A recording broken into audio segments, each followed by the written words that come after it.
The New York Jets are getting some national media attention, and I don't know how I feel about it.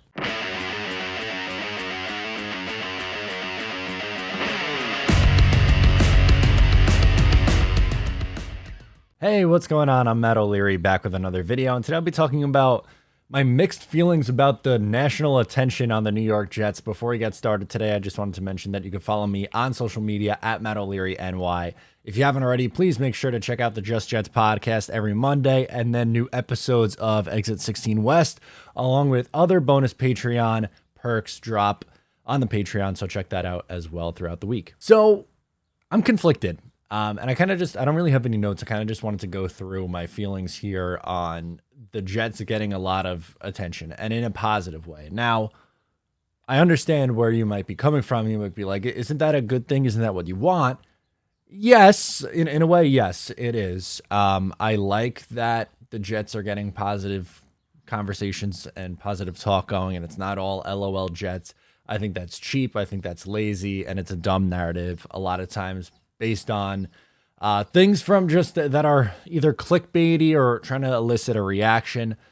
But at the same time, I'm starting to worry about overhyping.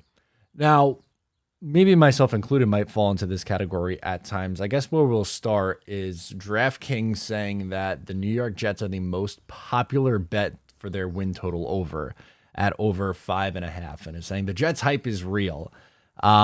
To be fair, I think the 5.5 mark is a little bit disrespectful. I think it should be, if I was setting the line, I think it would be 6.5. I think that's a good number. I had them at 8 wins. I put money on the Jets at over 5.5, so I guess I'm part of the problem. But the overall, like, there seems to be almost like too much of a positive. And again, like, I don't know how to feel about it because this team hasn't been thought of in that light in a very, very, very long time. And normally, like I said, I should theoretically be like, this is great. I love all the hype that the Jets are getting. But at the same time, my concern is that people are getting overboard.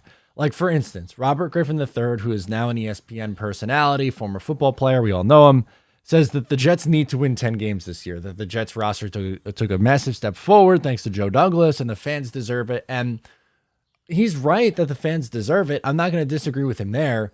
You have one winning record since 2010 or 2011, I guess, theoretically. It's been bad for a very, very long time, and absolutely fans deserve it. But should it be the expectation? If it is, I have a feeling that there are going to be a lot of people disappointed, and my fear again is just that people are getting too high on Zach Wilson, Douglas, the Jets as a whole. Like, yes, they took a massive step forward. I picked them to be better this year. Everyone pretty much did. I don't think there's a world where the Jets are going 4-13 for the second year in a row. I really don't. And that would be a massive failure from this organization from top to bottom. But the narratives around this team being so positive is a scary thing to me, because I don't want, at the end of the day, I don't want it to be, oh my God, this team, if they don't win 10 games, it's bad, and they go, I don't know, let's call it 7-10 instead. And there's some positives, but it's still, the Jets, they had a better roster than that. Did they? Is that fair? Is that really a fair expectation? I don't know. I feel like the guy who like kind of discovered this musical artist or this band ahead of time before they got popular. And it's like, you kind of want to just hold on to you being the one who believed in the little engine that could, I guess. Maybe that's a me problem. It could be. And this is maybe just me using this as my therapy. It's therapeutic for me to talk about like why I can't deal with any, like, this team having any sort of expectation. I don't know.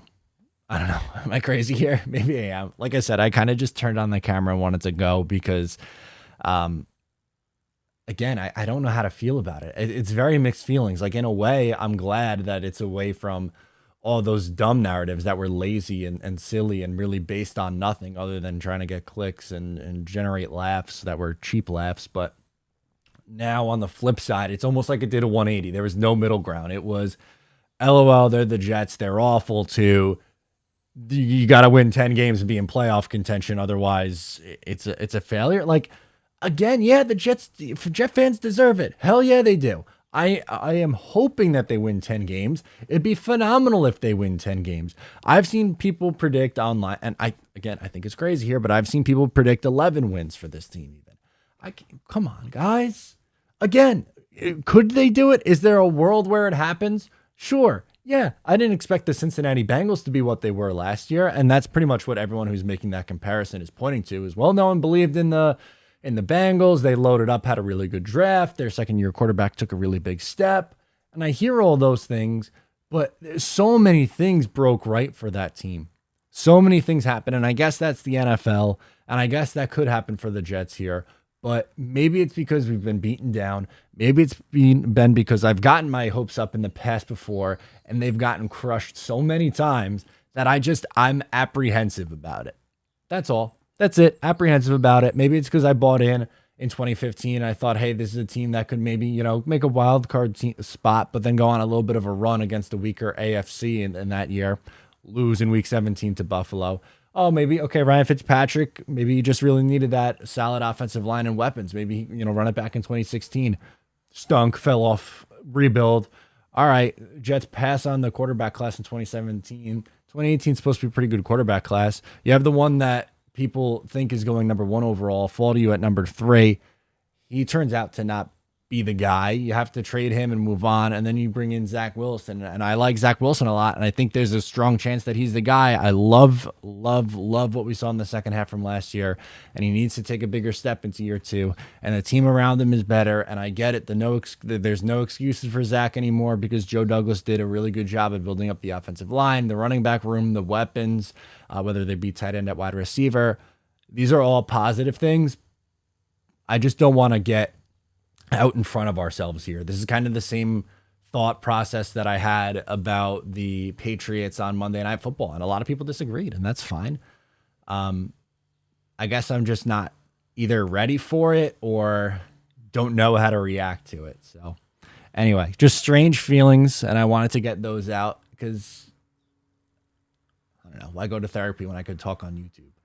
That's going to do it for me on this video. A little bit different, kind of off the cuff, just rambling. But let me know in the comments what your thoughts are on all this media hype to an extent. And yeah, get at me on social media. Subscribe here if you're new. And I'll talk to you next time.